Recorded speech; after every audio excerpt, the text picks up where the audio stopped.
Good morning, everyone. I hope you guys are all having a blessed week. Mine's going really good. We've cooled down a lot here in Northern California, and we had some really good rain that I think put most of the fires out. So there's no smoke, and it's nice and cool. So listen, I wanted to continue on. This is like about the third video in the series that we've been doing, and it's called Lies That Christians Believe. And we're trying to expose some of them. So here's lie number one. Everyone except you is doing great spiritually. You look around you and everyone just seems to be doing awesome, except you. You're like getting attacked on every side. This is what Paul tells us in Romans 7:18-20. For I know that in me, that is in my flesh, dwells no good thing. For to will is present with me, but how to perform that which is good I find not. For the good that I would I do not, but the evil which I would not, that I do.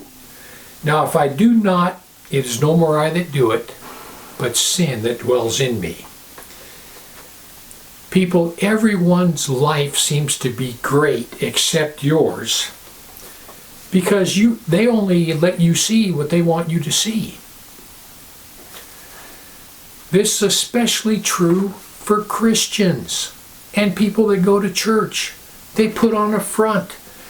Everybody lives in sinful flesh. Everyone is having trouble. I'm having trouble. I get attacked constantly.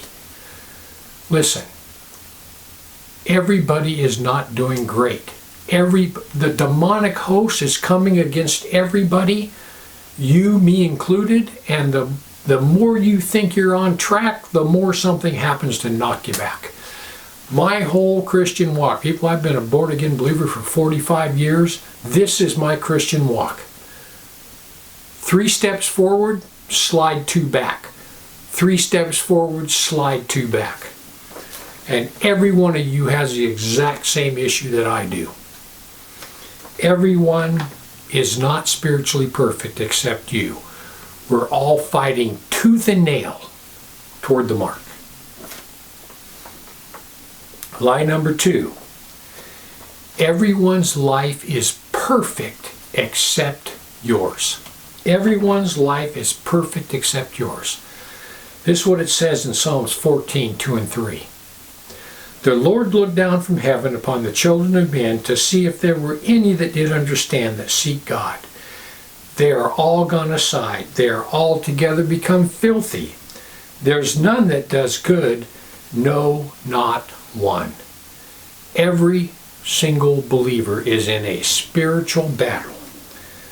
The more success you have, the greater the battle rages. So you think everyone's life is perfect but yours? You look at other people's marriage and you think their marriage is perfect? People, that's all a front. That's all a front. Everybody that's married knows that it's a constant battle for 2 people to try to get along. 2 imperfect people cannot have a perfect marriage. They're imperfect. They're going to be rubbing on each other all the time. I have known couples that have swore up and down that they have the perfect marriage. They never fight, they never argue, got all the money they need, their marriage is absolutely perfect. They say it's made in heaven. Made in heaven. I've known people that told me that, and then 6 months later they're divorced.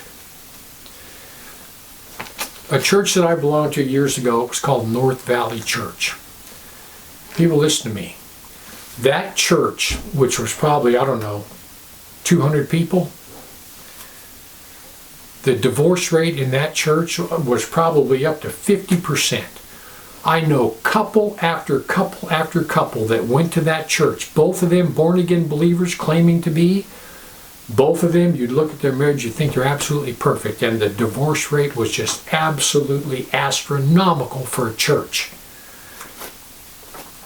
Recent church that I went to, right after I left, the pastor divorced his wife and married the church administrator.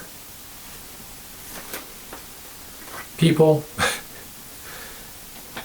other people do not have a perfect marriage. They don't have a perfect spiritual life. There's another lie that people believe. Everyone else, their kids are perfect. Everyone else, their kids are perfect. People, let me tell you something about Christians. A lot of Christians believe that their kids are a direct reflection upon them. Many a downfall has come to a pastor because of his kids. There's been many pastors that have stepped away from the office because of their kids. This is how it works. If Satan can't get to the pastor, he will attack the pastor's family. There are very few pastors that have a perfect family. Many pastors believe that when a child falls, it's a direct reflection on them and it is a direct failure of theirs. I got a good friend of mine, probably one of the best pastors I have ever known. I mean, how many of you love Charles Lawson, right? I know a lot of us, we talk about him all the time. But this guy is another Charles Lawson, on fire Baptist preacher. You go into this guy's church, you sit there 5 minutes and you'll be sweating when he starts preaching. I'm serious. But anyway, he had one daughter that rebelled, tattoos all over the place, kid just went her own way. And she's a good kid. But he took that as a direct reflection on his ability as a father, as a pastor. I mean, it affected him. People, this is what I want to tell you. Every single person is struggling spiritually. We simply are. It's the nature of the game. If you're born again, the whole demonic host is going to come right at you. So everybody is having spiritual difficulties. No one's life is perfect. Everyone's life is just like yours. No one has a perfect marriage. Everyone that's married knows it's a constant getting along. Everyone else's kids are not perfect. They're all just like yours.